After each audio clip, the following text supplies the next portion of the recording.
What if the story of our creation wasn't just a myth? What if the first humans were not shaped by chance, but by the hands of ancient gods who walked the earth long before history began?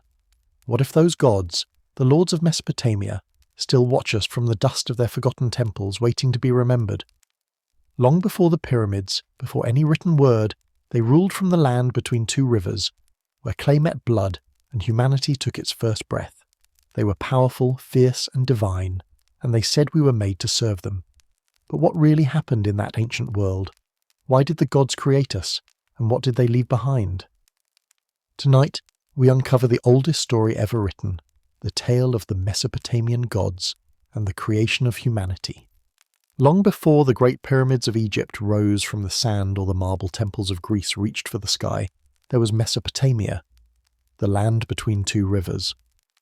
It lay between the Tigris and the Euphrates, in what is today modern Iraq and parts of Syria and Iran. Here, around 6,000 years ago, humanity built the first cities, developed writing, and began to record the earliest stories of gods, creation, and destiny. The people of Mesopotamia, the Sumerians, Akkadians, Babylonians, and Assyrians were not only inventors of civilization but also of mythology. They looked at their unpredictable environment, flooding rivers, scorching heat and fertile soil, and saw the hand of divine beings in everything. To them the world was alive with gods, each controlling a force of nature or aspect of life. For the Sumerians, the earliest known inhabitants of Mesopotamia, religion explained both the mystery and the misery of existence. The gods were powerful and eternal, humans were fragile and temporary. Every sunrise, harvest and rainfall was a sign of divine will. Life was a delicate balance. To survive, one had to respect the will of the gods through prayer, ritual and obedience. Over time, the cities of Mesopotamia, such as Uruk, and Eridu, became centers of worship. Towering ziggurats, massive stepped temples reaching toward the heavens, symbolized the link between humans and their creators. Each city was said to belong to a particular god or goddess, and its ruler was seen as that deity's representative on earth. But beneath this surface of devotion lay deeper questions. Where did humanity come from? Why had the gods made them? And what was the meaning of their endless labor and struggle? The answers to these questions were not simple.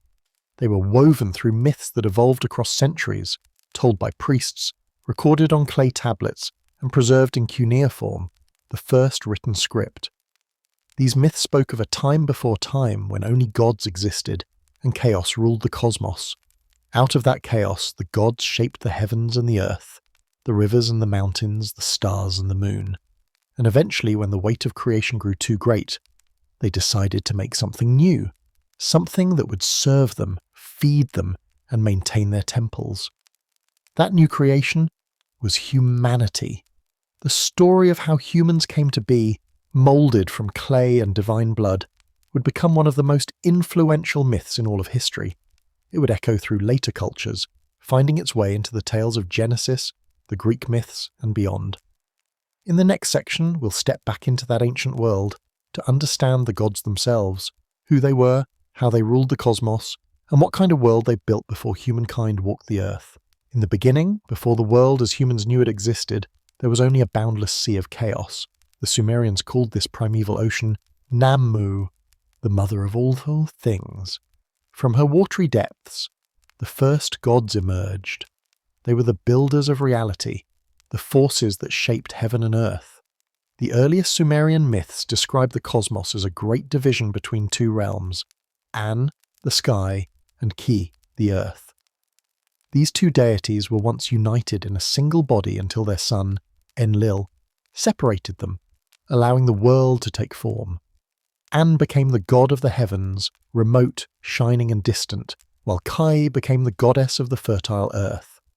Together, they formed the foundation upon which all other gods and life would exist. From this divine family came a great and complex pantheon. Enlil, the air god, ruled over the winds and storms.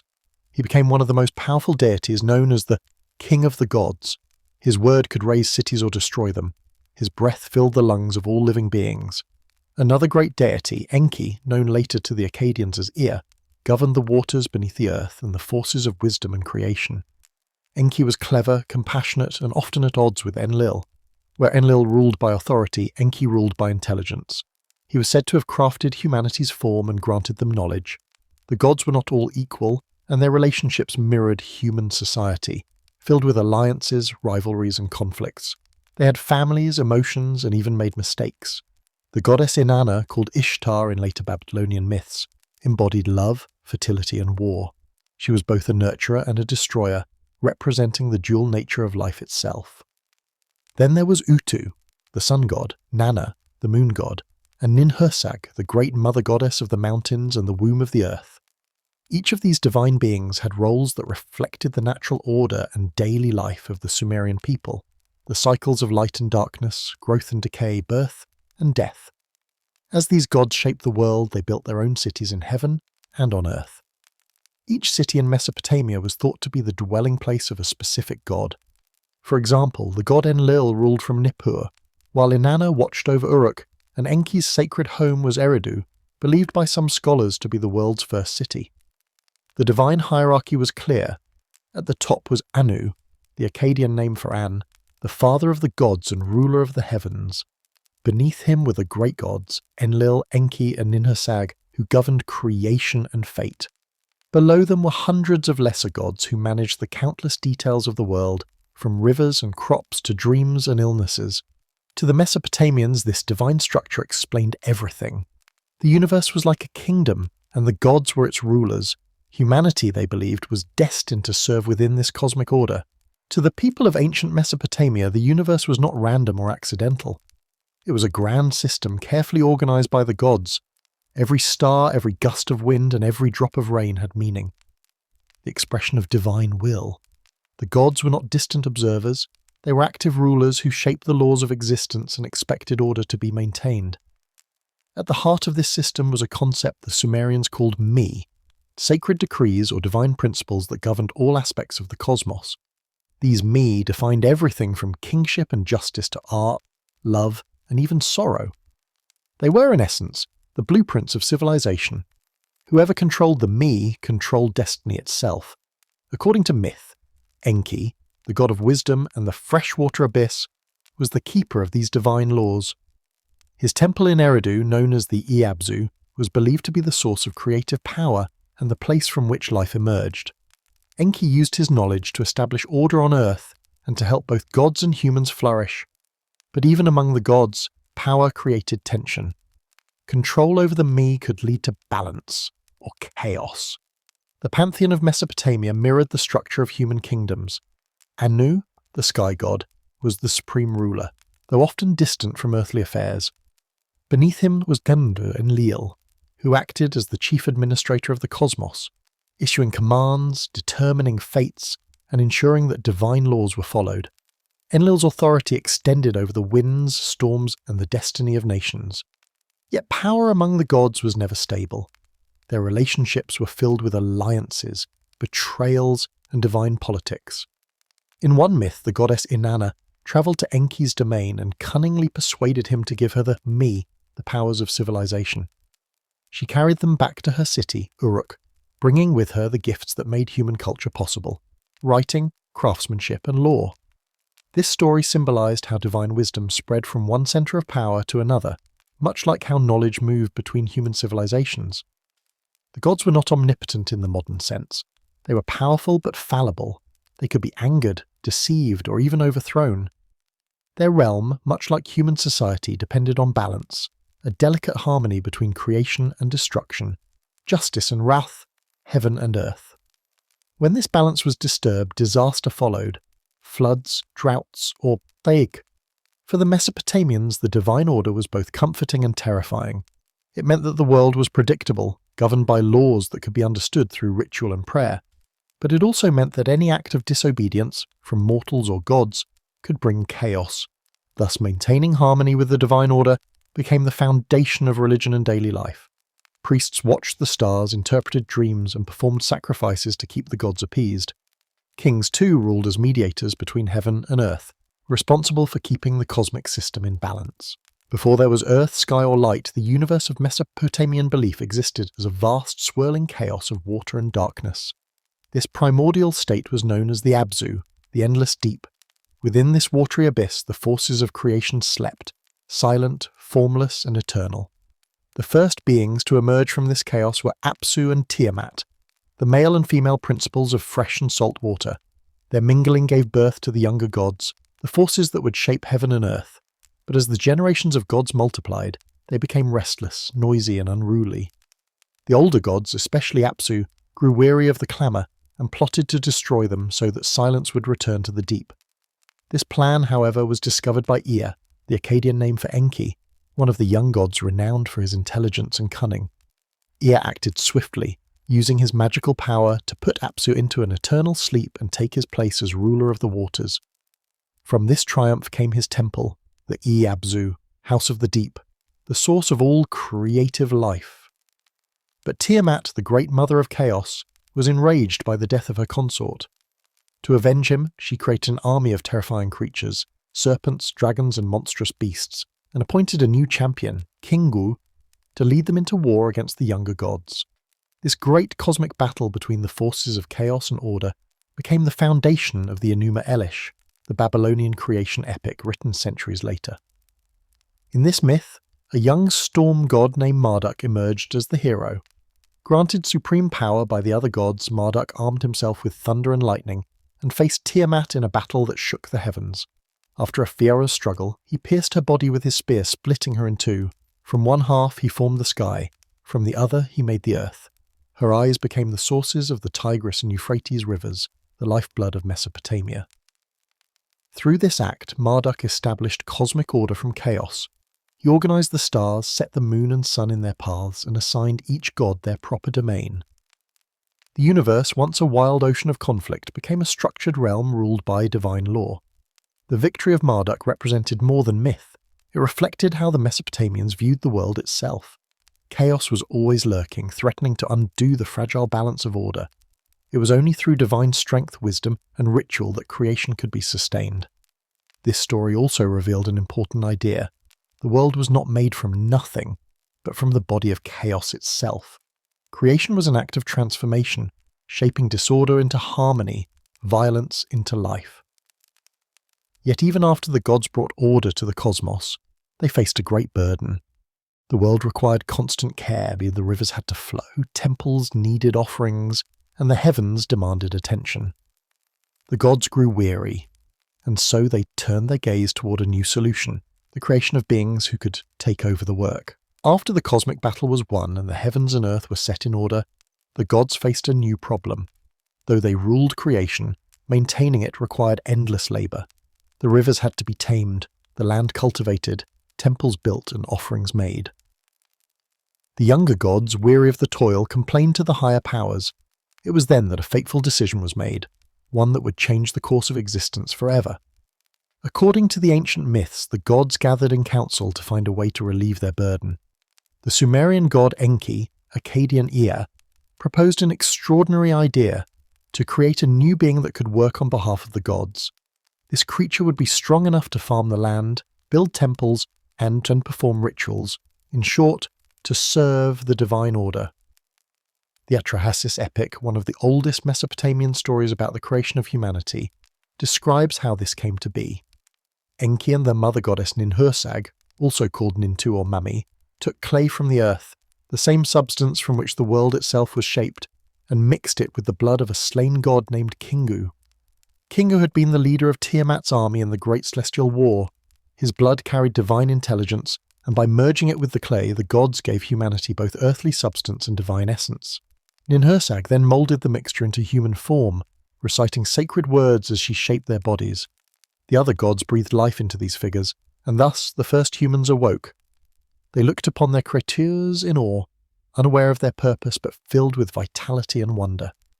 In this act, the Mesopotamians saw both beauty and tragedy. Humanity was a divine creation, yet also a servant species, born to bear the labour the gods no longer wished to endure. As the Atrahasis epic records, humans were commanded to cultivate the soil, maintain temples, and offer sacrifices so that the gods might rest and be nourished. The smoke of burning offerings rose to the heavens, feeding the gods as food sustains mortals.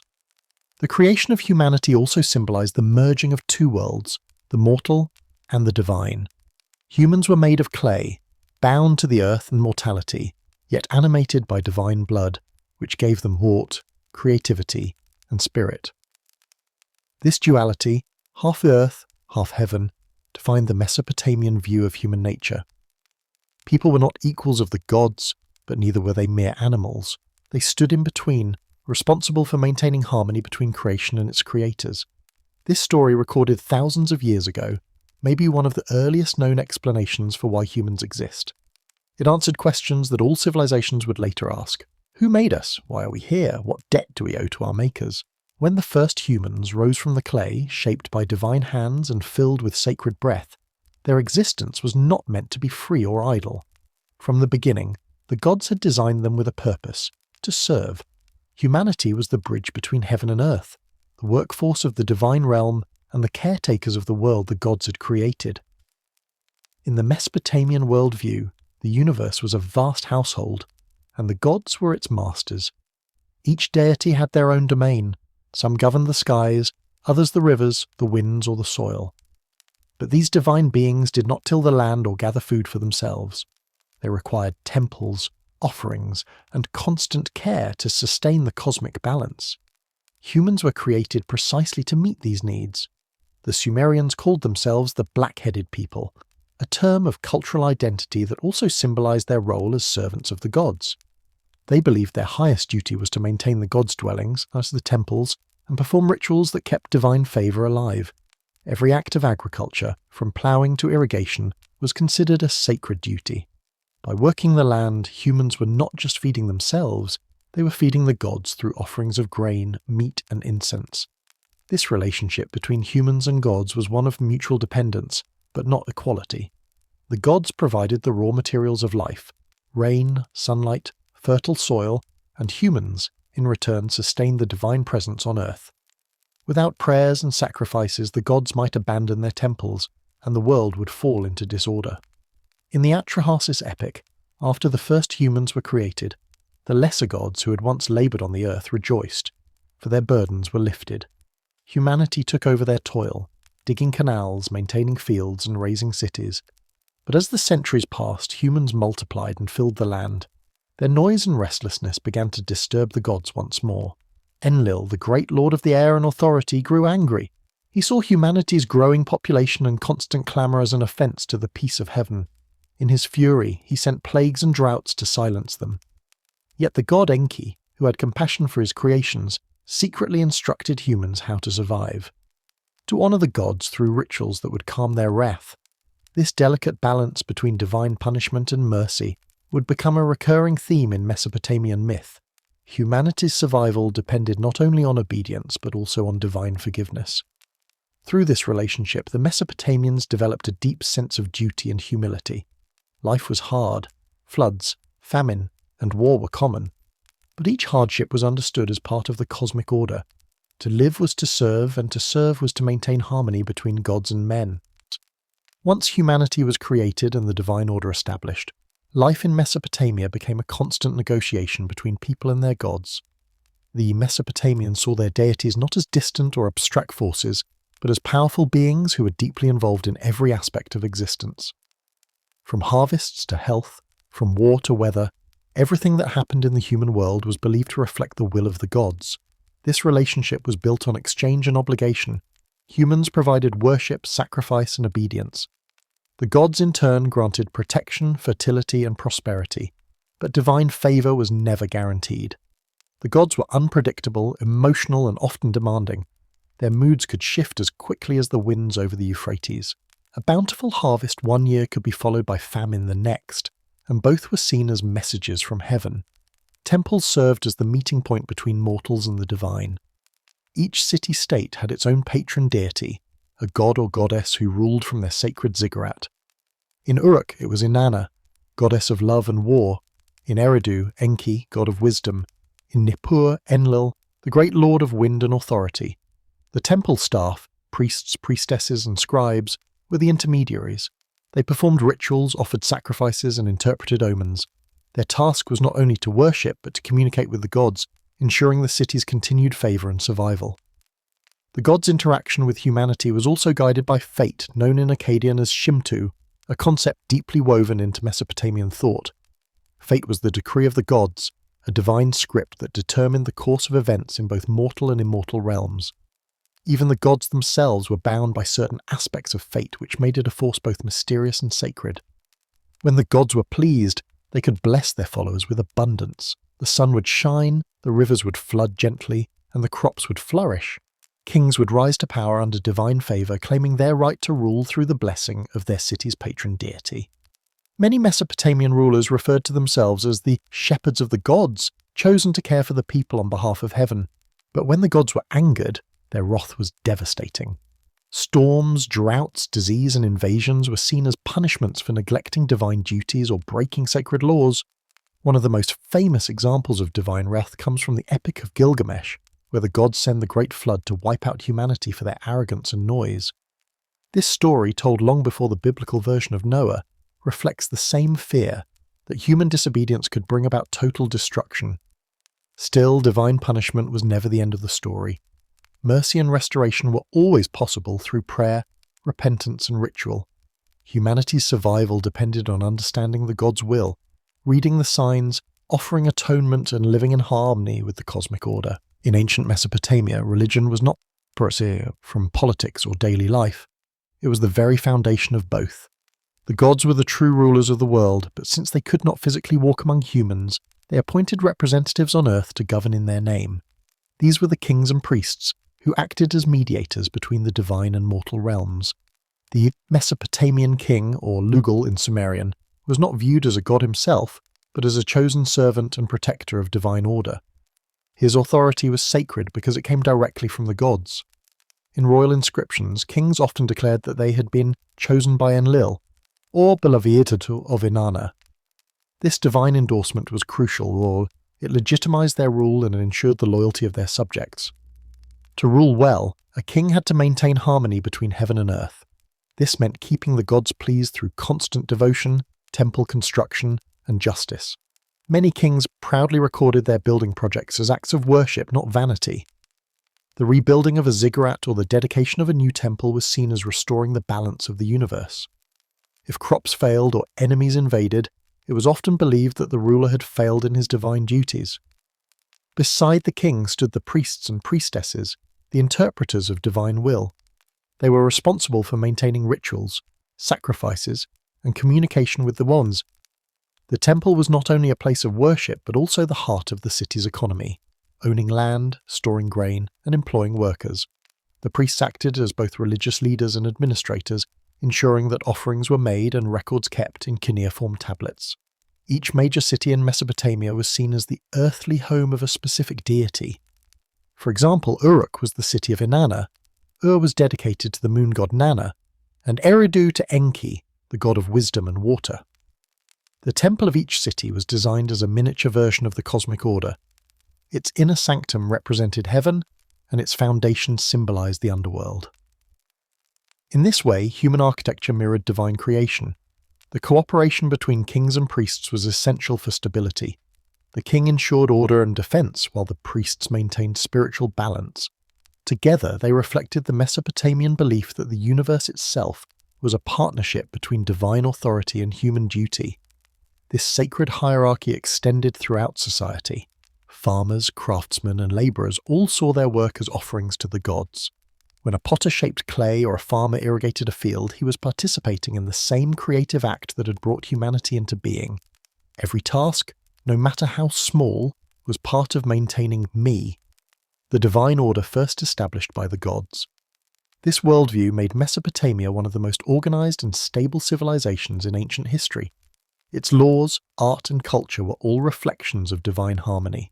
For the people of Mesopotamia, religion was not an occasional act, but a rhythm that shaped every day of life. Worship was the heartbeat of their civilization, a constant dialogue between humans and their divine creators. Through rituals, prayers, and offerings, they believed they could maintain balance in the cosmos and ensure that the gods continued to bless the land. At the center of this spiritual life stood the temple, or Zigur Sesekad Yurat, a towering stepped structure that reached toward the heavens. Each ziggurat was more than a place of prayer. It was considered the literal dwelling place of the city's patron god. Its summit was the meeting point between earth and sky, where divine and mortal worlds connected. The temple complex surrounding it often included workshops, granaries, and living quarters for priests, forming the economic and spiritual core of the city. Inside the temple, the gods were not represented by abstract symbols, but by statues and idols treated as living beings. These sacred figures were clothed, washed, and fed daily through ritual offerings. The priests would present bread, fruit, beer, and meat before the statue, believing that the divine essence would partake of the meal through the blood-arising scent and spirit of the food. Afterward, the offerings were shared among the temple staff and community, completing the cycle of devotion. Rituals were carefully timed according to celestial events, the movement of the moon, the flooding of the rivers, or the turning of the seasons. Priests served as astronomers, observing the stars to determine the proper times for ceremonies. This deep connection between religion and astronomy laid the foundation for Mesopotamia's remarkable advancements in mathematics and timekeeping. Festivals played a vital role in maintaining the bond between gods and humans. Among the most important was the Akitu festival, the Babylonian New Year celebration dedicated to Marduk, the god of creation and order. During Akitu, elaborate processions carried Marduk's statue through the streets, symbolizing the renewal of the cosmos and the reaffirmation of the king's divine mandate.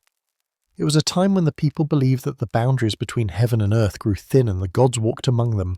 Prayers and hymns were also essential forms of communication.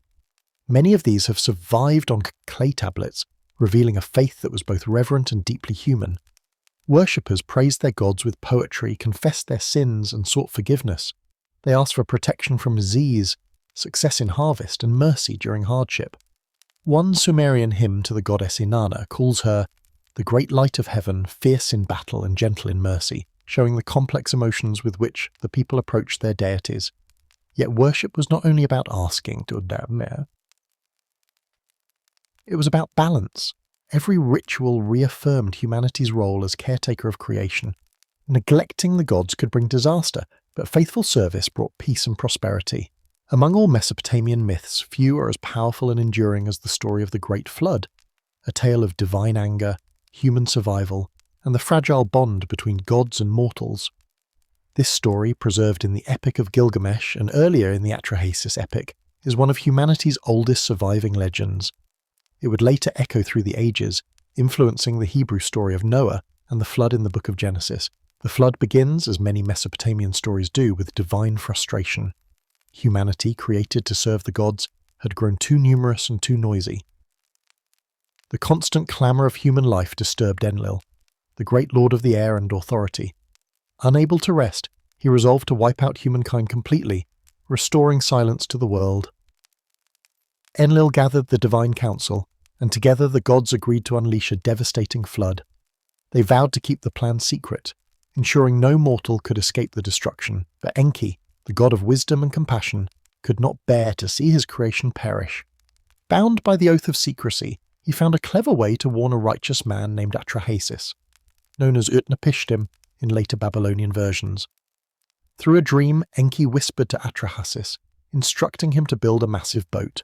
He told him to make it watertight with pitch, to bring his family, and to gather pairs of animals of every kind. Atrahasis obeyed, working tirelessly to complete the vessel. When the skies darkened and the winds howled, he entered the ark, sealed its doors, and waited as the storm began. For 7 days and nights, the flood consumed the world. The great rivers overflowed, the winds raged, and even the gods themselves trembled at the destruction they had unleashed. The Epic of Gilgamesh describes how the gods wept for humanity's fate, their own creations now drowned beneath the waters of chaos. The goddess Ishtar lamented, "The olden days have turned to clay because I spoke evil in the assembly of the gods." When at last the storm ended, Atrahasis opened the ark. The land was saddened and empty. He released birds to search for dry ground, and when one did not return, he knew the earth was safe. Grateful for his survival, he built an altar and offered a sacrifice to the gods. The sweet scent rose to the heavens, and the hungry gods gathered like flies around the offering. Seeing this, Enlil's anger cooled. He realized that total destruction had gone too far.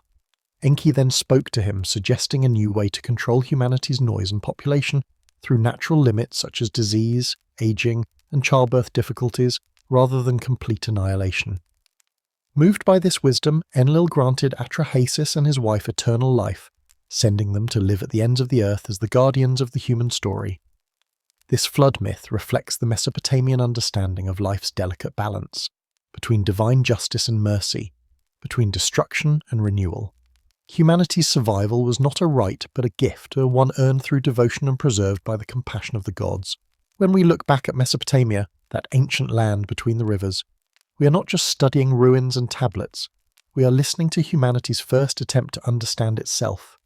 The stories of the gods, creation, and the origins of humankind form one of the oldest surviving mirrors of the human spirit. Through these myths, the Mesopotamians expressed questions that still echo in every age. Who made us? Why do we suffer? What purpose does life serve in the vastness of the universe?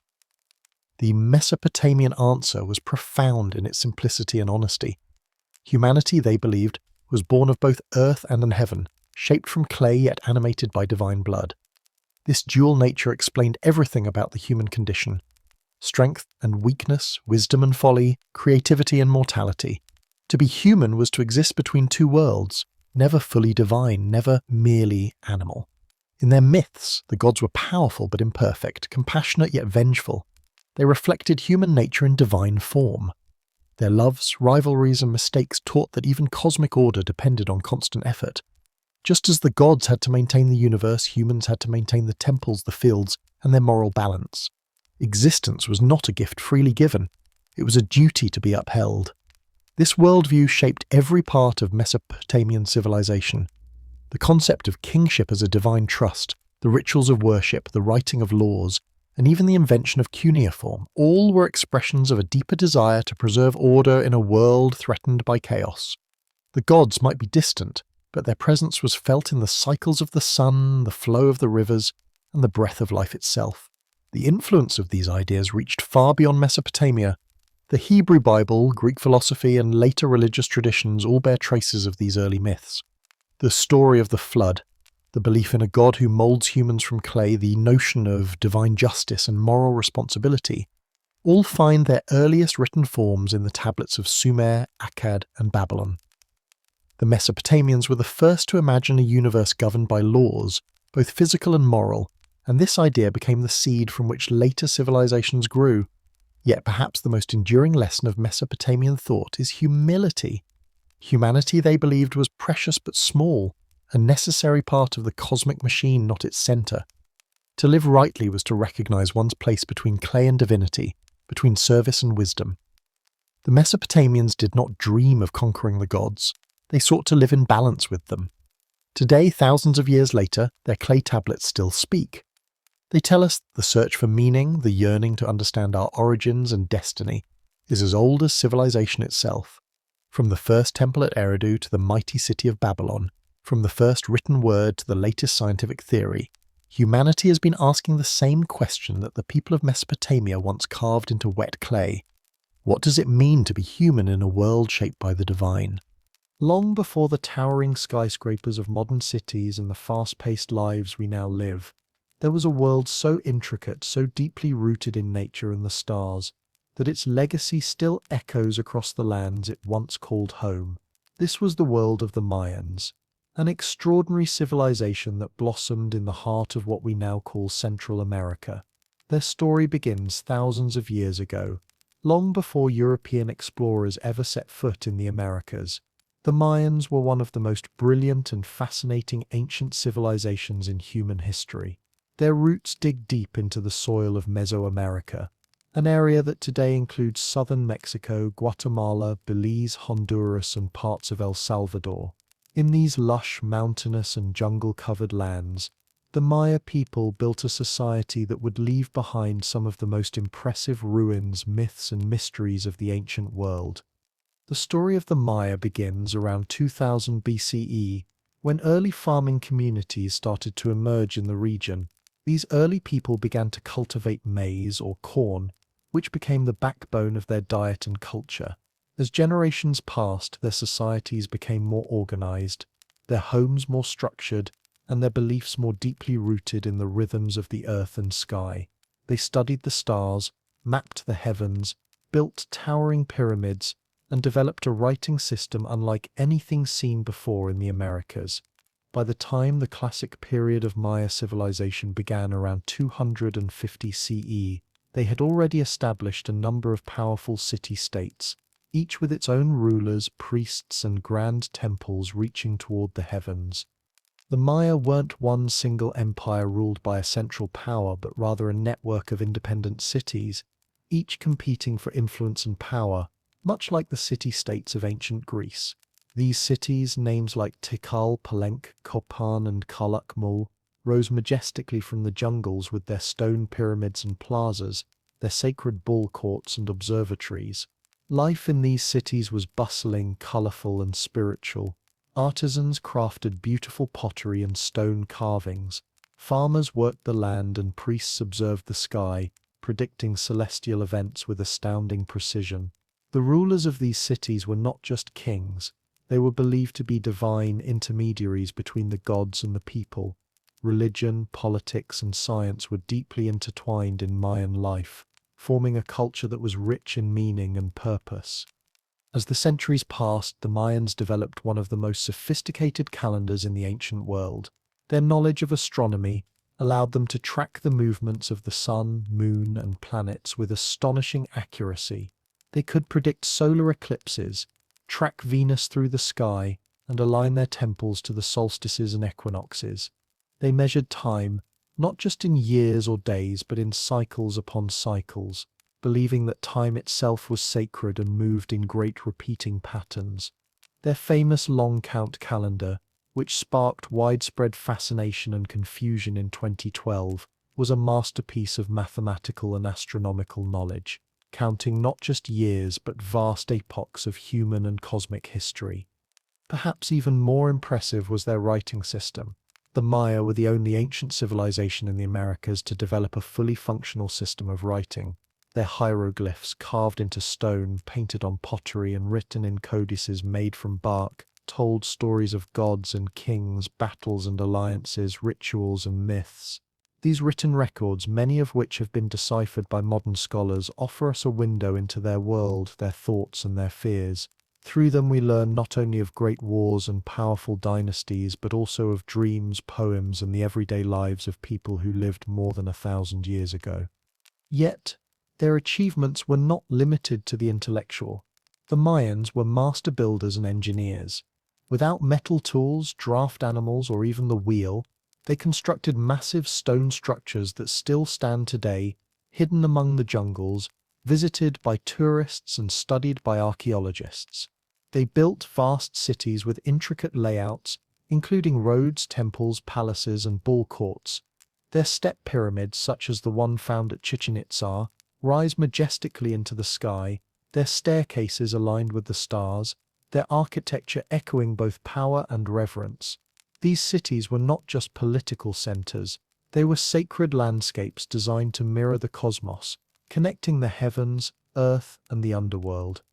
The civilization flourished for centuries, reaching its peak between 250 and 900 CE, a period known as the Classic Era. During this time, Mayan cities were at their most powerful, trade networks flourished, art and science thrived, and rulers commissioned elaborate monuments in their honor. These stelae, tall stone slabs, often featured detailed portraits of the kings, accompanied by hieroglyphic inscriptions recording their victories, rituals, and ties to the gods. The Maya elite lived in stone palaces and presided over grand ceremonies involving music, dance, incense, and offerings. Bloodletting rituals, in which nobles would offer their own blood to the gods, were common, seen as vital acts of devotion that ensured the balance of the universe. Beneath this elite class lived the common people, farmers, laborers, artisans, who made up the backbone of Maya society. They grew maize, beans, squash, and chili peppers in fields they cleared from the dense forest. They built the cities with their hands and sustained the economy through their labor.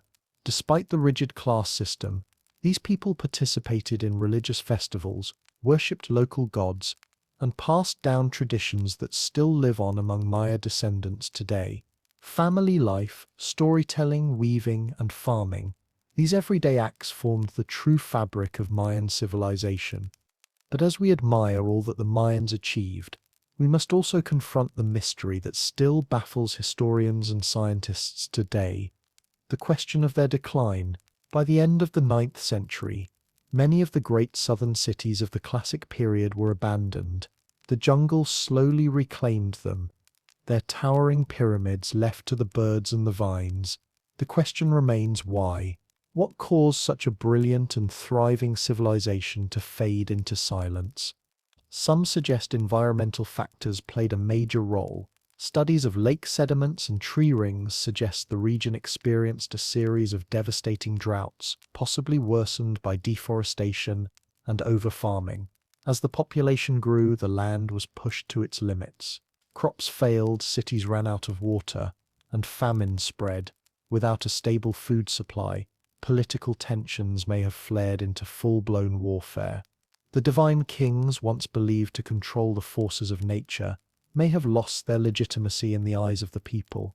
Others point to internal strife, rivalries between city-states, the collapse of trade networks, and the breakdown of royal dynasties. Warfare may have become more intense, more destructive, with no clear victors. Some monuments from this period show rulers depicted not in triumph, but in scenes of captivity or humiliation. The social contract between the people and their divine kings may have fractured, leading to rebellion, abandonment, and the unraveling of once great cities. And yet, the Mayans did not vanish.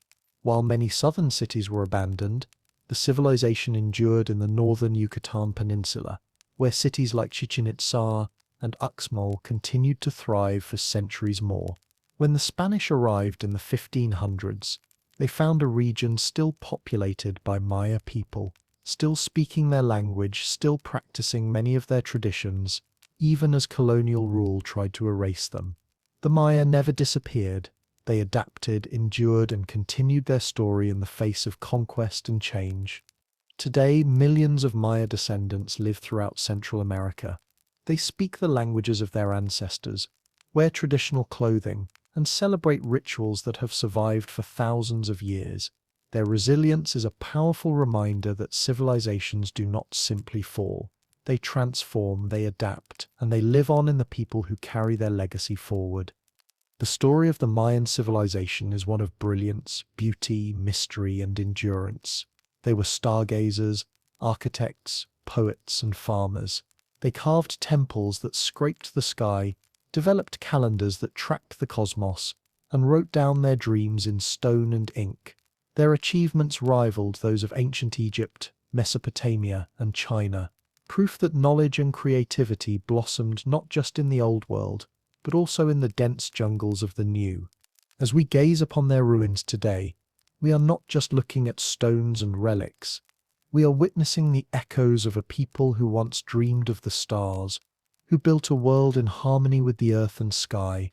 And though the jungle may have taken back their cities, the spirit of the Maya lives on, in the language of a child learning the stories of his ancestors, in the weavings of a grandmother telling the time-honored tales, and in the quiet rhythm of the cornfields that still feed the people, just as they did thousands of years ago.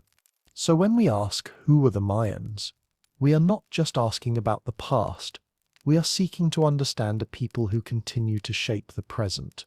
Their civilization was not just a moment in history, it is a thread woven through time, stretching from the ancient temples of Tikal to the modern towns of Guatemala, from the sky-watching priests to the farmers of today. Their story is not over. It is still being told, still being lived, and still being remembered.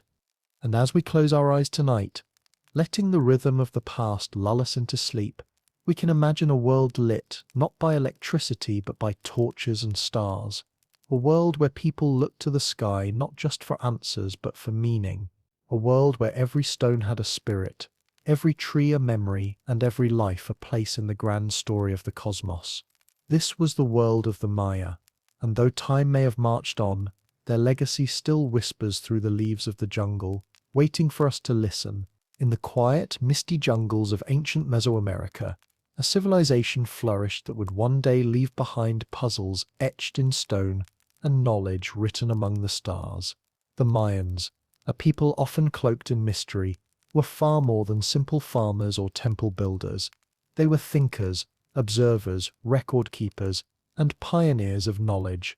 In a world untouched by modern tools, they charted the heavens, invented mathematical concepts that would shape the future, and created architectural wonders that have stood the test of time. Their legacy is not just visible in the ruins they left behind, but in the ideas that still influence us today.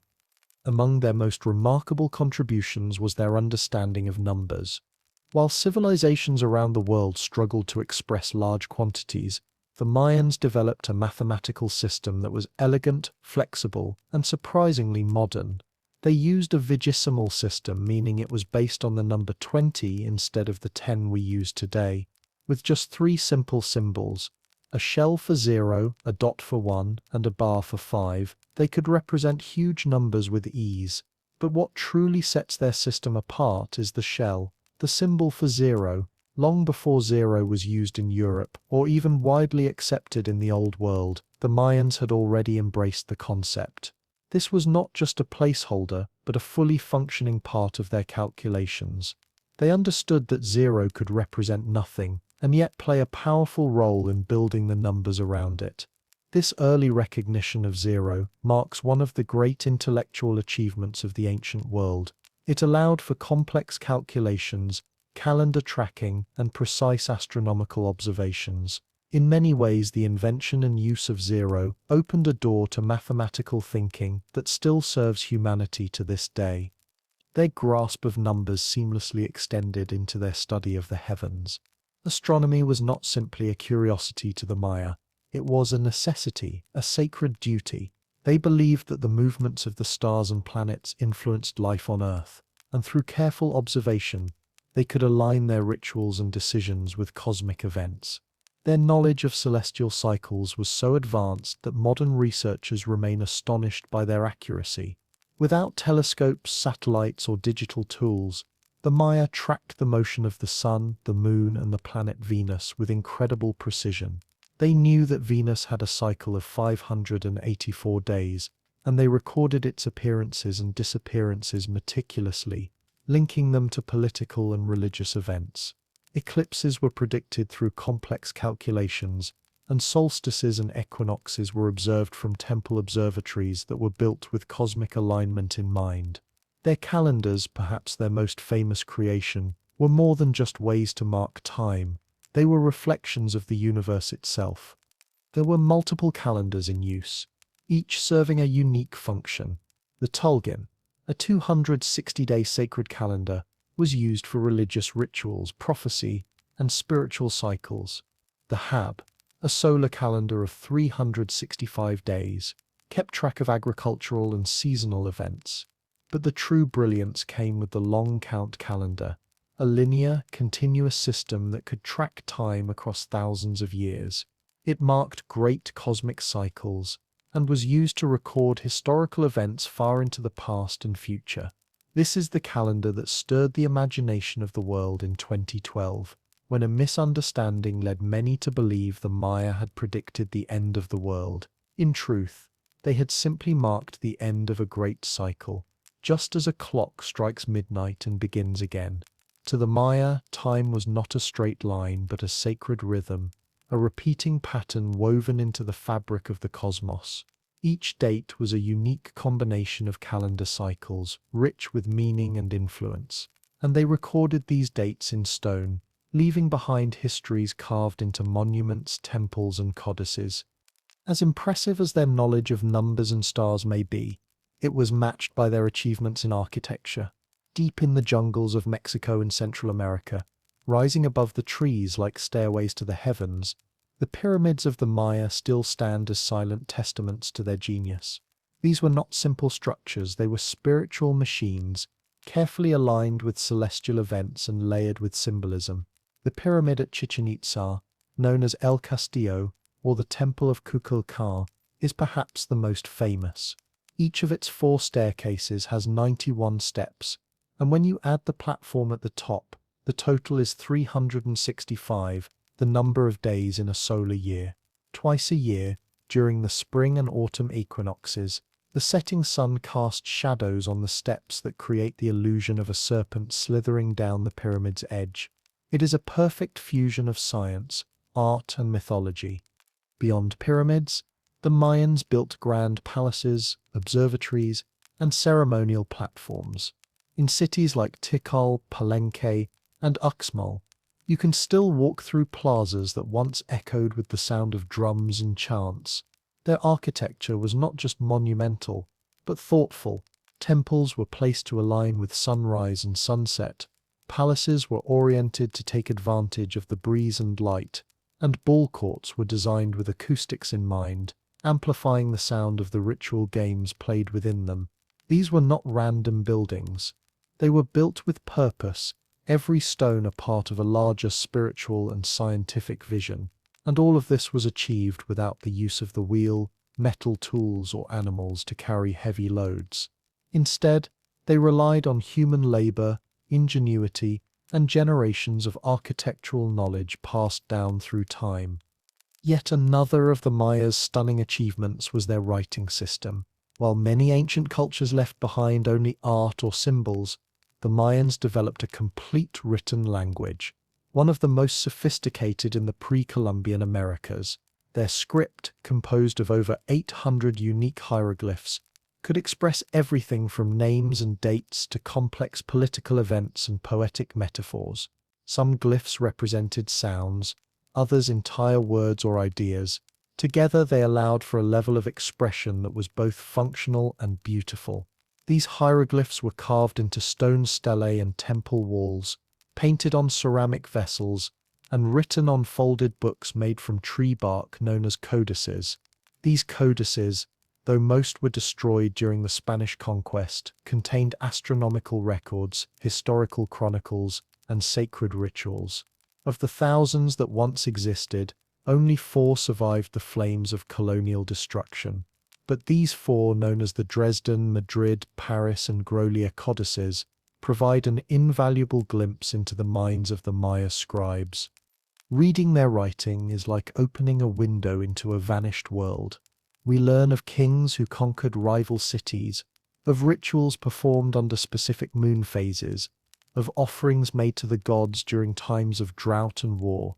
We see love stories, family trees, and prayers for a good harvest. And through this writing, the Maya voice comes alive again. It is a voice of scholars and poets, of warriors and priests, of a people who believed in the power of knowledge to connect them to something greater. Deciphering this language has been a long journey for modern scholars, and it is still ongoing. Each glyph cracked is a word reclaimed, a story rediscovered, a piece of history returned to those who once lived it. Together, the achievements of the Mayan civilization form a tapestry of brilliance. Their mathematics laid the groundwork for scientific observation. Their astronomy gave order to the sky and time. Their architecture brought spiritual beliefs into physical form. Their writing preserved their thoughts, dreams, and history. And what is perhaps most remarkable is that all of this was achieved in isolation from the great civilizations of Europe, Asia, and Africa. The Maya did not borrow these ideas. They discovered them on their own. They looked to the stars and found meaning. They looked to the earth and found sustenance. And they looked within their minds and hearts and found the tools to build a civilization unlike any other. Even today, as you wander through the ruins of a forgotten temple or gaze upon the glyphs carved into an ancient monument, you can feel it, that quiet brilliance, that whisper of knowledge echoing through time. You can imagine the priest standing atop a pyramid, watching Venus rise in the dawn sky. You can picture the scribe hunched over a codex, carefully brushing the symbols of a sacred ritual. You can hear the heartbeat of a civilization that once pulsed with innovation and wonder, a people who understood the stars not just as lights in the sky, but as guides, companions, and storytellers. The Maya remind us that knowledge does not always come from modern machines or global empires. Sometimes it grows in the forests, flows through rivers, and rises with the morning sun. It speaks through silence, through symbols carved in stone, and through stories passed down over generations. It waits patiently to be seen, to be heard, to be understood. And so, as the night deepens and the stars return to their ancient places, let us remember the Maya, not as a mystery to be solved, but as a mirror reflecting the heights human thought can reach when guided by curiosity, observation, and belief. Let us carry their legacy gently into our dreams as we drift into sleep, wrapped in the soft light of a civilization that never truly disappeared. In the lush green lands of ancient Mesoamerica, under the canopy of thick jungles and rolling hills, the daily rhythm of the Mayan people flowed like the quiet rivers that nourished their fields. Life in a Mayan village or city was more than survival. It was a complex, spiritual, and structured existence, woven with tradition, belief, and responsibility. Each person had a place in the grand design of their world, whether they were a king ruling from a grand stone palace or a humble farmer rising at dawn to tend to his maize fields.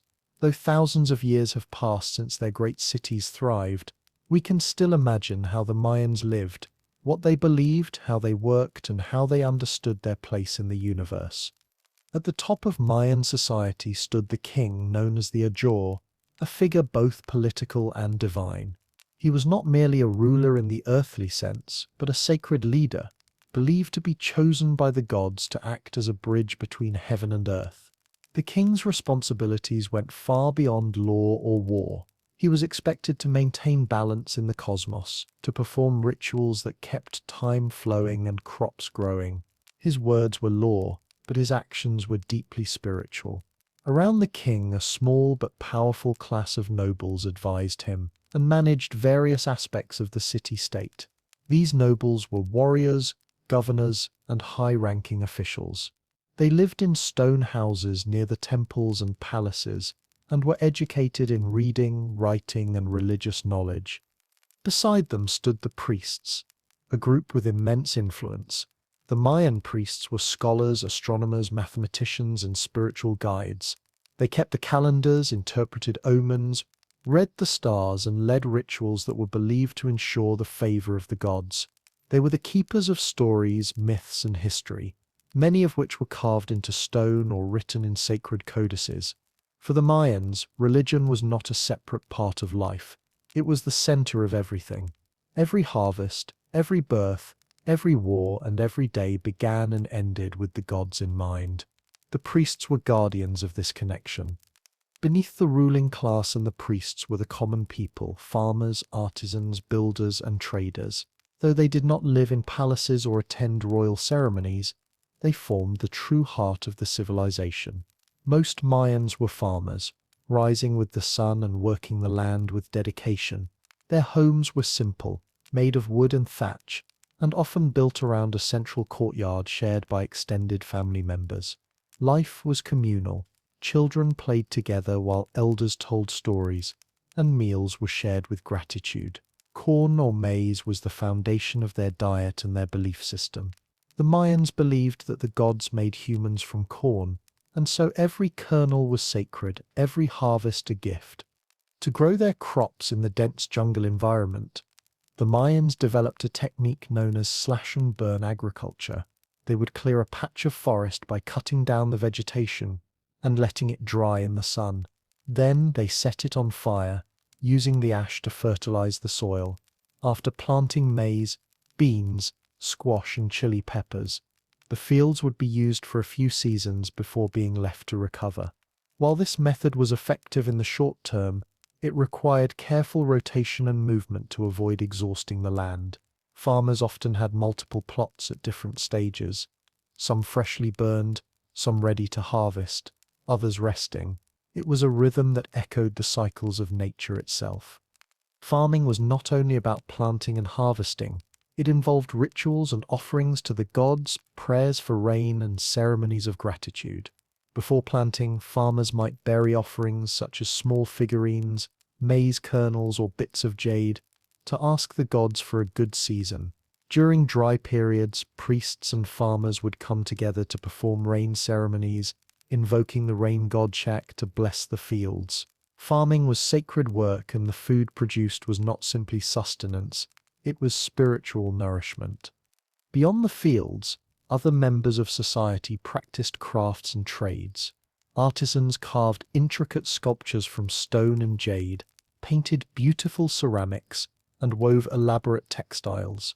Their work adorned temples, homes, and royal tombs. Each object had meaning, often tied to mythology or ritual. Blacksmiths, though working without iron, created tools and ornaments from obsidian and other stones. Builders constructed grand pyramids and plazas using nothing but stone tools. Human labor and deep knowledge passed down through generations. Their work, though hard and often dangerous, was filled with pride and purpose. Trade also played a crucial role in daily Mayan life. While each city-state was politically independent, trade routes connected them across vast distances. Merchants traveled on foot or by canoe, moving goods such as salt, cacao beans, obsidian, jade, feathers, and textiles. Cacao beans were so valuable that they were used as currency. A handful of cacao could buy food, tools, or even pay taxes. Markets were held in cities and villages, bustling with the chatter of buyers and sellers, the smell of fresh food, and the clinking of goods exchanged. Through trade, ideas traveled too. Styles of pottery, religious beliefs, and new tools spread across regions, helping to unify the culture even in its diversity.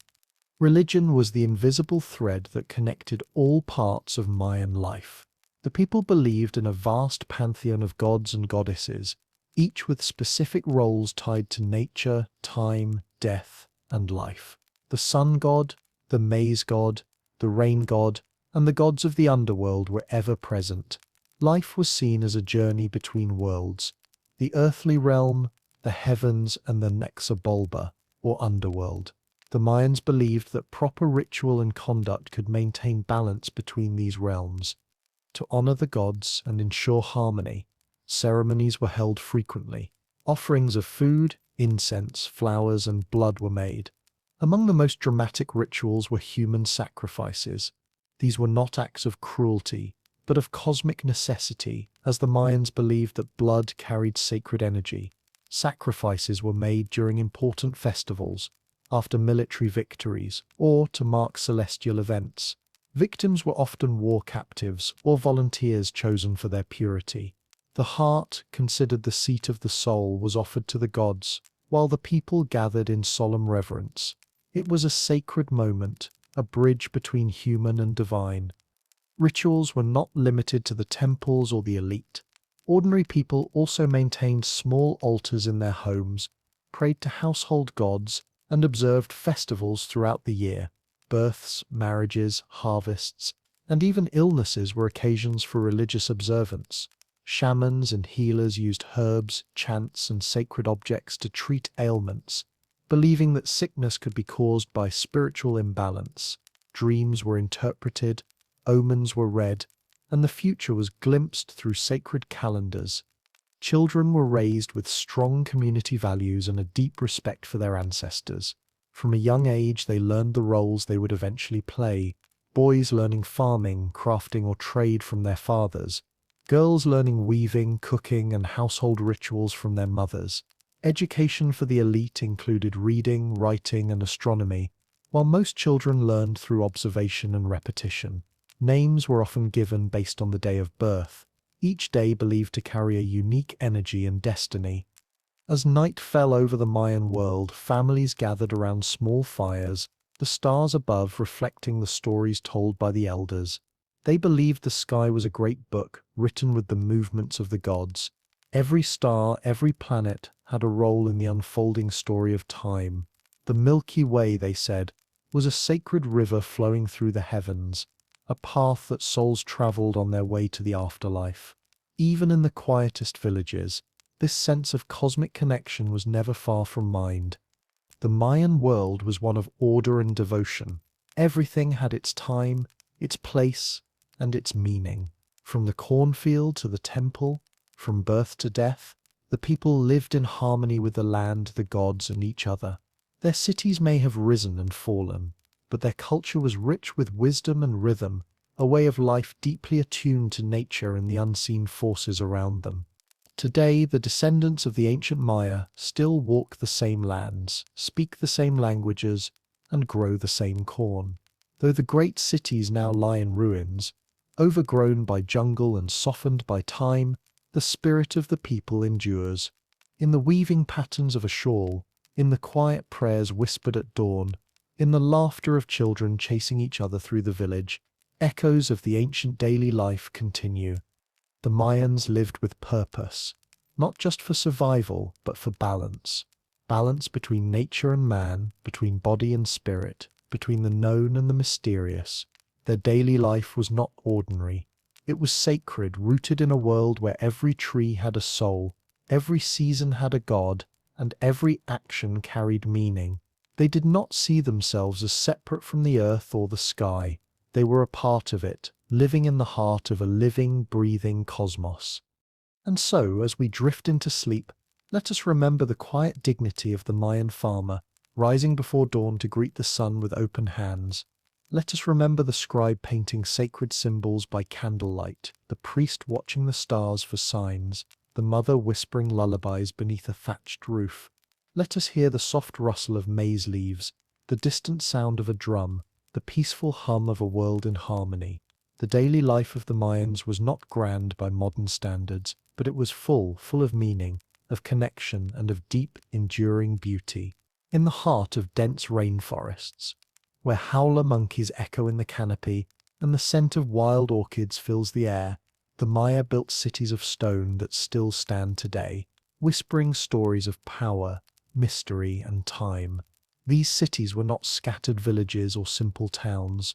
They were masterpieces of architecture and organization, sacred landscapes carefully designed to reflect both the heavens above and the world below.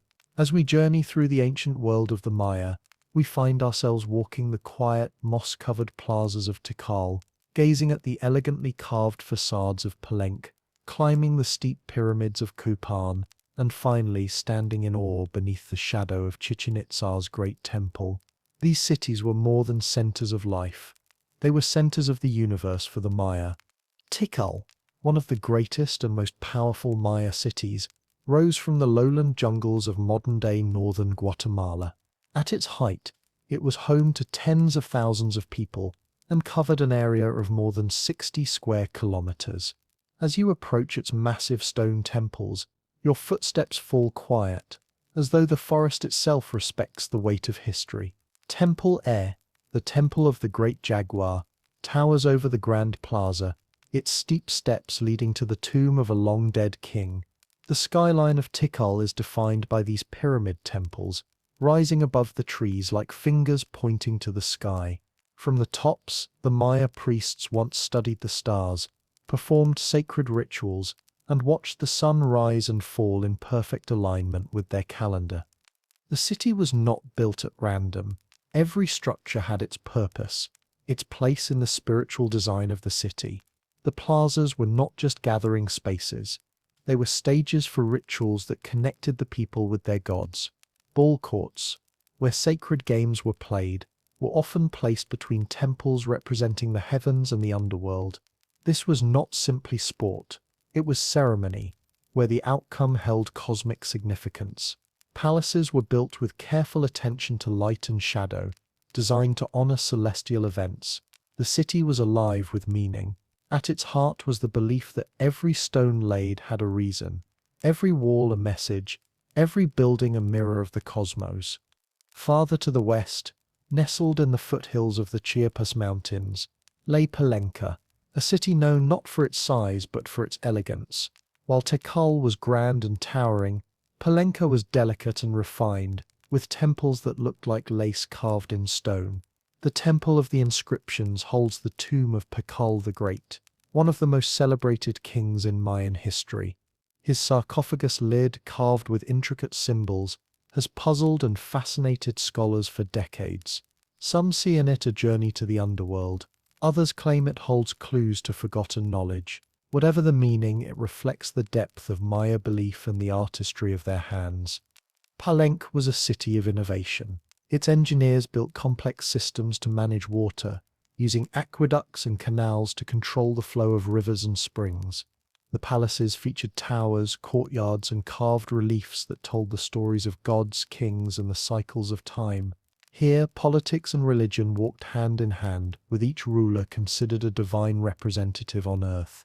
The city's walls were decorated with records of battles, births, and ceremonies, not just to glorify the rulers, but to preserve their connection to the cosmos. As sunlight filters through the jungle trees today, casting soft shadows on the limestone walls, one can almost hear the chants of priests, the soft rhythm of drums, the life that once filled these sacred halls. Further south, in the fertile valley of what is now Honduras, the city of Copan flourished with its own unique voice. Known for its extraordinary sculpture and intellectual life, Copan was a city of scholars, artisans, and astronomers. Its rulers, like the famed 18 Rabbit, commissioned some of the most elaborate stelae, tall stone monuments carved with portraits and hieroglyphic texts. Each stele was a story in stone, commemorating a moment in time, a ruler's reign, or a divine event. The hieroglyphic stairway at Copan, containing over 2,000 individual glyphs, remains the longest known Mayan text and stands as a testament to the Mayas' love for history, timekeeping, and storytelling. Copan was also a center of learning, where astronomers tracked celestial bodies and advised kings based on the stars. Their knowledge was not kept secret but engraved in stone, preserved for eternity. The ball court at Copan is among the most impressive in the Mayan world, suggesting not just the importance of the ritual game, but the architectural skill of its builders.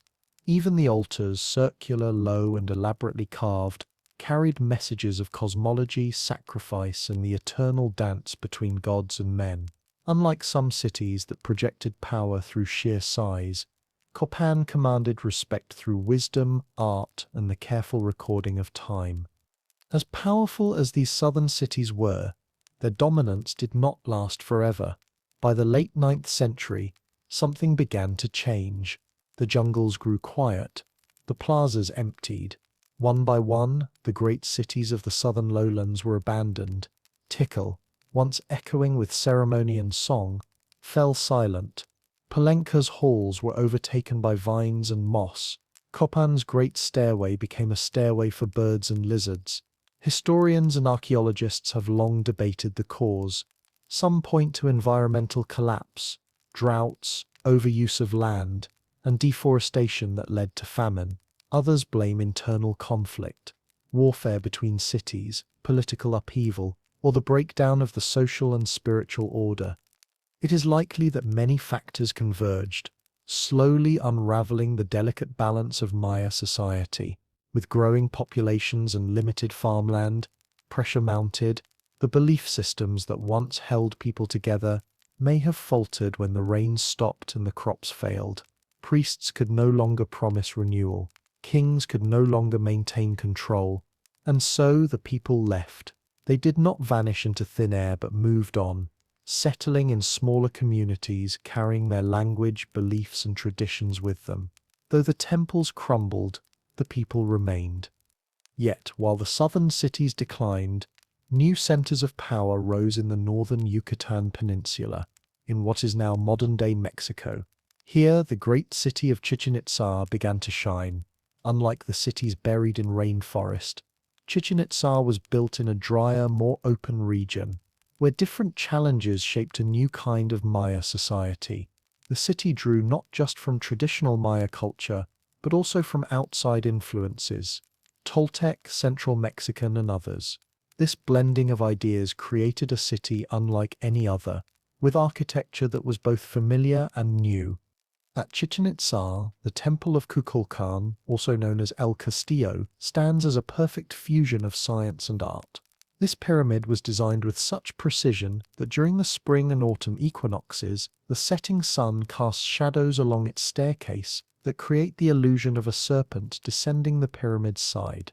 This effect, combined with the carved serpent heads at the base, honored Kukulkan, the feathered serpent god.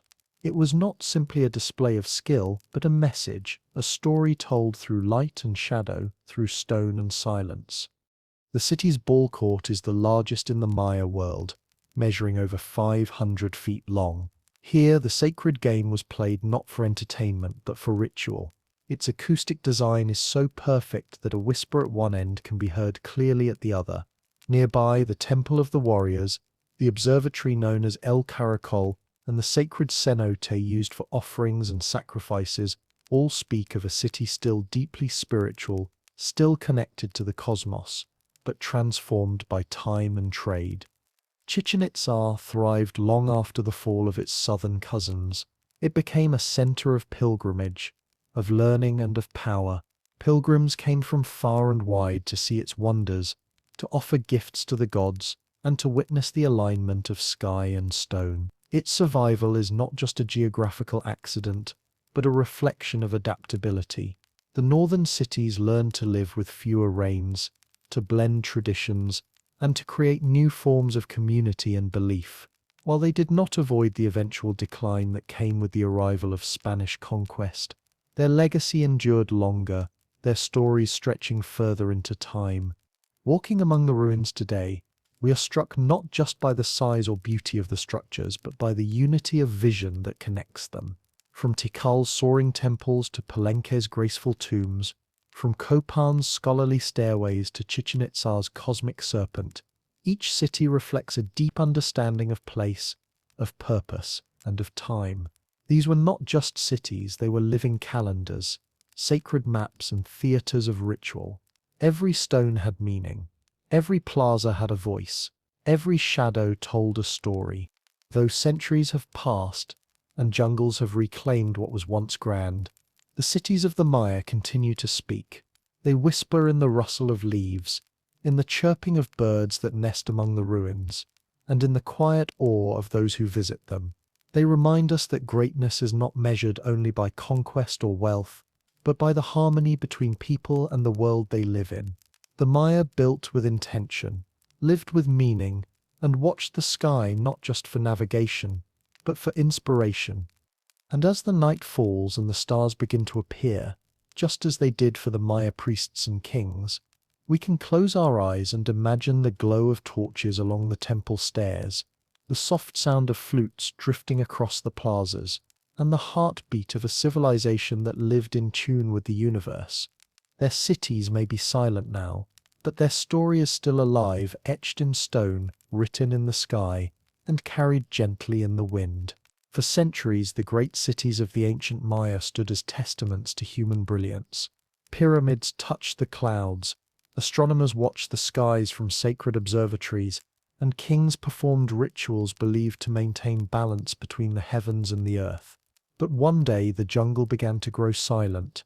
The fires in the ceremonial plazas faded. The ball courts, once filled with echoes of sacred games, fell still. One by one, the mighty cities of the southern lowlands, Tikal, Copan, Palenque, were abandoned. Roads became overgrown. Temples crumbled beneath vines. The people didn't vanish entirely, but something enormous had changed. What caused the sudden and mysterious decline of one of the most advanced civilizations in the ancient Americas? That question has intrigued archaeologists, historians, and dreamers alike for generations. There is no single answer. There was no invading army that marched through the jungle to erase the Maya. No earthquake swallowed their cities whole. Instead, the collapse was likely a slow unraveling, a quiet slipping away, piece by piece. As researchers have peeled back the layers of soil, translated stone glyphs, and studied ancient climate patterns, they have uncovered a series of interwoven theories, each one a thread in a larger tapestry of collapse. Some point to environmental destruction, others to political chaos, and some even to spiritual beliefs that may have guided the Maya to step away from their cities in reverence for time itself. One of the most supported theories focuses on environmental collapse.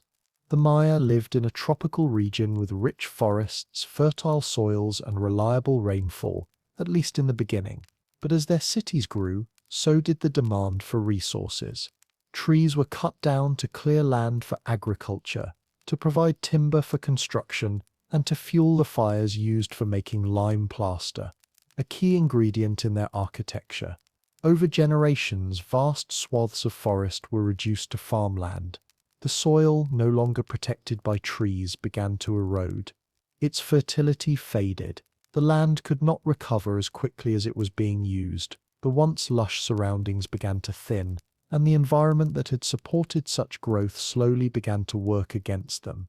Worse still, evidence from lake sediments and cave stalagmites suggests that the region experienced a series of severe droughts during the time of the collapse. The rains became less predictable, and long dry seasons made it harder to grow crops.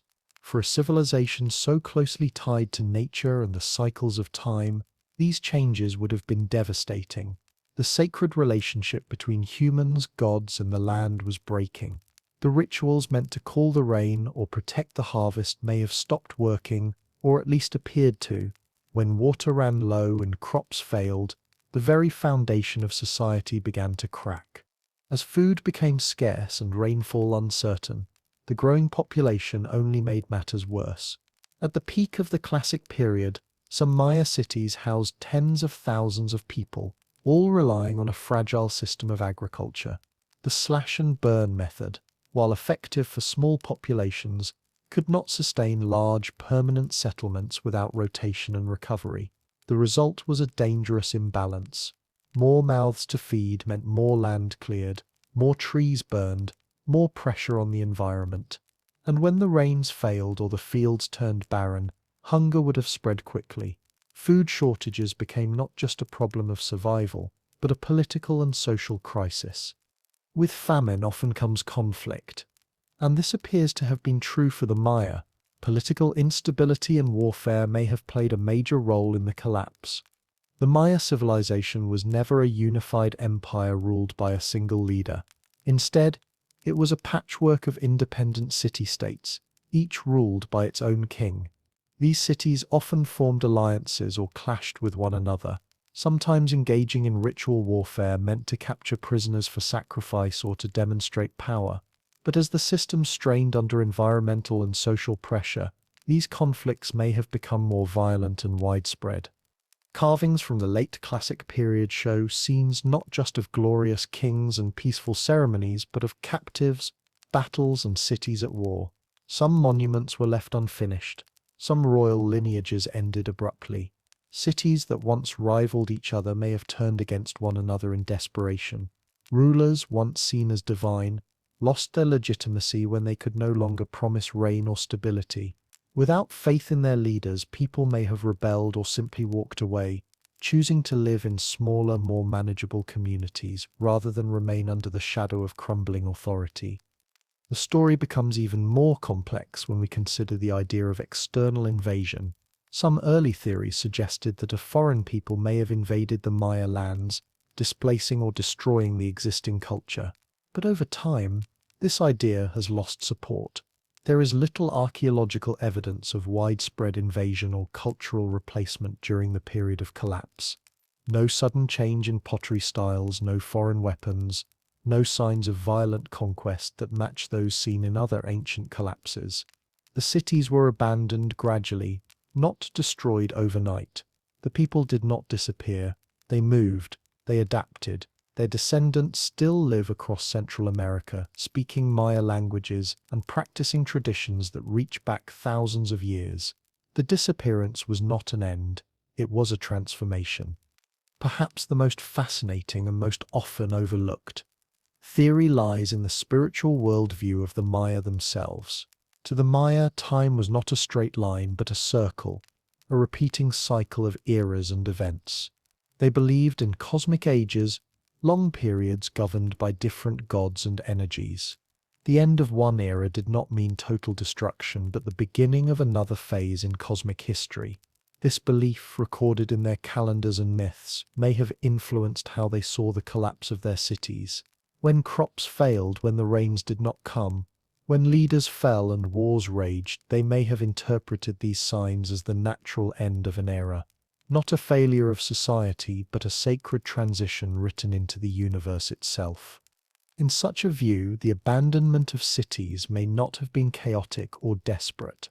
It could have been intentional, ritualized, even spiritual. Communities may have chosen to leave their grand urban centers, returning to simpler ways of life in the forest or mountains, guided by prophecy or tradition. The silence that followed in the great plazas may not have been fear, but reverence. The pyramids, once filled with chanting priests and incense smoke, became monuments to a time that had passed. Like the changing of the seasons, like the rise and fall of the sun, the Maya may have seen the collapse not as death, but as rebirth. And so, the mystery of the Maya disappearance becomes less about finding a single cause, and more about understanding a delicate balance. Climate change, deforestation, overpopulation, political turmoil, and spiritual belief. All these threads weave together into a complex and human story. It is the story of a people who soared to incredible heights of knowledge and creativity, who lived in harmony with the land until that harmony became strained. A people who did not wait for outsiders to erase them, but who responded to crisis in their own way, sometimes with conflict, sometimes with migration, sometimes with sacred silence. Modern science continues to uncover new clues. Satellite imaging reveals hidden roads and forgotten cities buried beneath the jungle. Ancient pollen trapped in lakes tells us what crops were grown, and when, carved stone records are slowly being translated, revealing the names, dates, and events of long-lost kings. Each discovery brings us closer to understanding not just how the Maya collapsed, but how they lived, adapted, and endured. Because despite the ruins and the quiet temples, the Maya are not gone. Their languages are still spoken. Their stories are still told. Their rituals passed down through generations still honor the same gods, the same cycles, the same sun and moon. The Maya never truly disappeared. What vanished was a phase, a grand chapter of monumental cities and royal courts. But the people carried on, just as they had for thousands of years before. As we drift into sleep, we can imagine the last days of a once great city. The sound of footsteps leaving a temple behind. A priest looking to the sky one last time before walking into the forest.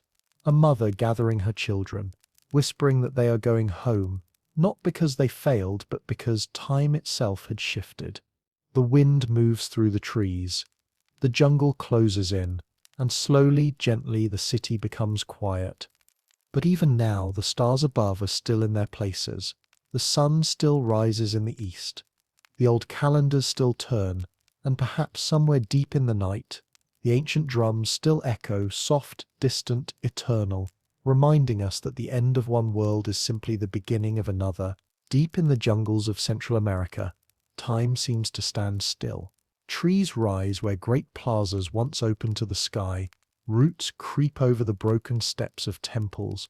The air hangs heavy with silence, interrupted only by the distant call of a bird or the rustle of leaves stirred by the wind. But beneath this peaceful stillness lies a puzzle, an ancient mystery left behind by one of the most brilliant civilizations the world has ever known. The Maya, who once built cities that echoed with life and ceremony, who watched the stars and mapped time itself, are now remembered not only for their achievements, but for their sudden and unexplained disappearance. To understand this disappearance, we turn not just to legend or speculation, but to the ground itself. Archaeology, the science of uncovering the past through what remains, has provided some of the most revealing clues about what happened to the Maya. Piece by piece, layer by layer, a story emerges from the soil, the stone, and the silence. A story not of magical vanishing, but of slow unraveling.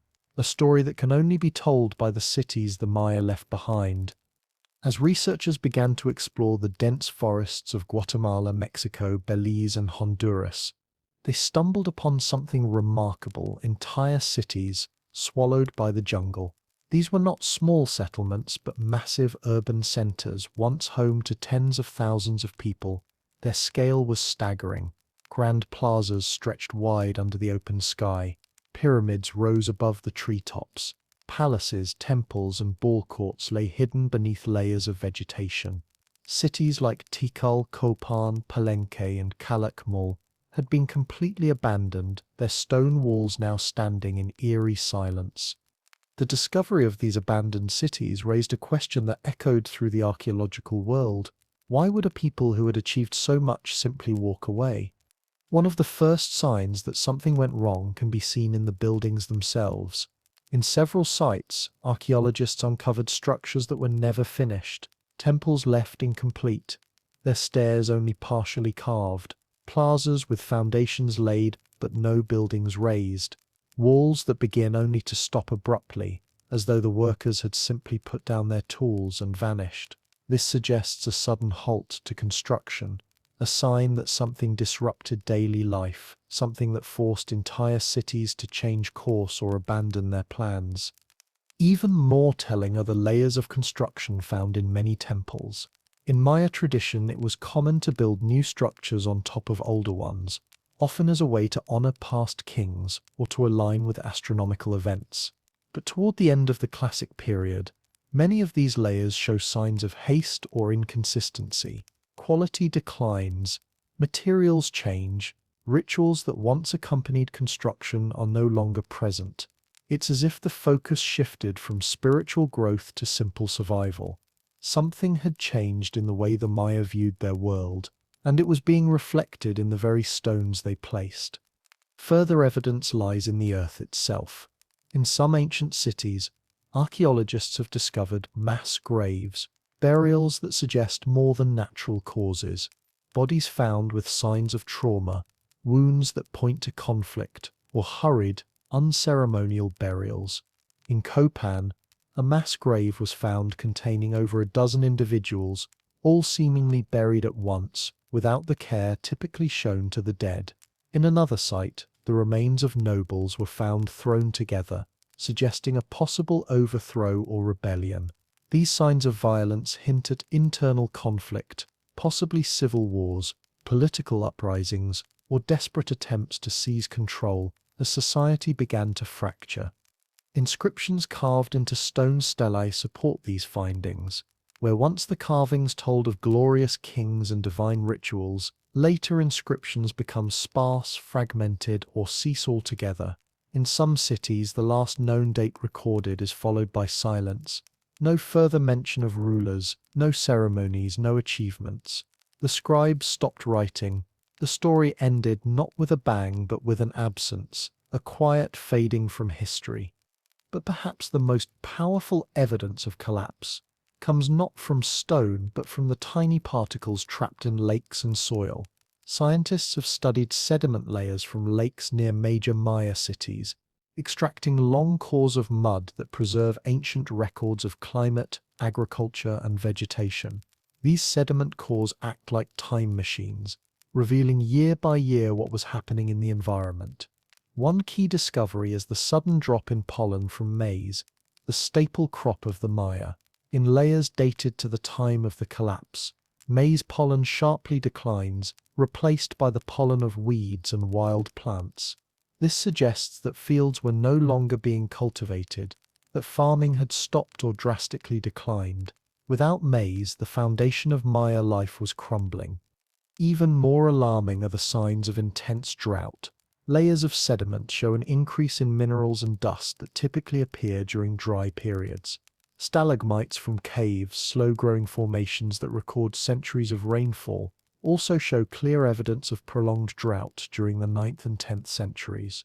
For a people so deeply connected to rain, whose rituals were tied to the cycles of the heavens, a long drought would have been not only a practical disaster, but a spiritual one.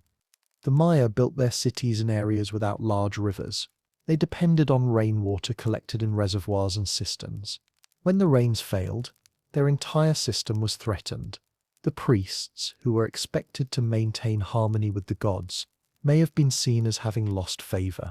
Kings, once thought to be divine, faced growing doubt. In such times, belief systems begin to crack. Trust fades. Desperation rises. The droughts would have caused widespread famine. Crops would fail. Food would run short. People may have fled the cities to find water, to seek refuge in the forests or hills. Populations once dense and organized began to scatter. As food supplies dwindled, conflict likely increased. Competing cities may have turned on each other. Struggles over water, over land, over leadership, all may have erupted into war. The mass graves, the incomplete buildings, the silent monuments, they all speak of a civilization pushed to its limits. Yet the collapse was not uniform. While the southern lowland cities were largely abandoned, the northern Yucatan cities like Chichen Itza continued to thrive for some time. This contrast is also reflected in the archaeology. In the north, buildings remained in use. Inscriptions continued and trade networks survived. These regions may have had better access to underground water or were simply less affected by the environmental changes. But even there, eventually, the grandeur began to fade. Across all regions, archaeologists find evidence of adaptation. People began to build smaller homes. Grand plazas gave way to simpler structures. Trade items became less luxurious. Pottery styles changed. The society once filled with kings and priests, with towering temples and divine rituals, was slowly becoming something more modest, more practical, more focused on day-to-day survival. It is a shift that speaks of resilience as much as collapse. Today, these clues remain scattered across the jungle floor and buried beneath layers of time. Each discovery adds a piece to the puzzle: a broken pot, a carved glyph, a layer of pollen. Each tells a story of change, of struggle, of decisions made in the face of the unknown. The Maya did not disappear overnight. They did not vanish in a single moment. What happened was gradual, complex, and deeply human. Their cities, now quiet, are not tombs but time capsules. As archaeologists continue to explore, they uncover not just evidence of collapse but also of life, of people trying to adapt, to hold on, to understand. The Maya were not passive victims of their environment. They were thinkers, builders, and believers. They responded to drought, to war, to instability in the ways they knew how, sometimes with faith, sometimes with innovation, and sometimes with retreat. What they left behind was not just stone and dust. They left behind questions, clues, lessons. They left behind a reminder that civilizations, no matter how advanced, are vulnerable to change. They showed us that knowledge and belief, prosperity and struggle, rise and fall, all are part of a larger rhythm. Just as their ancestors had once looked to the stars for answers, so too do we now look to the ground for theirs. And in the stillness of those ancient ruins, surrounded by trees and time, it's easy to imagine the people who once walked those paths, who watched the same sky, who dreamed and feared just as we do. Their story, written in stone and soil, continues to speak.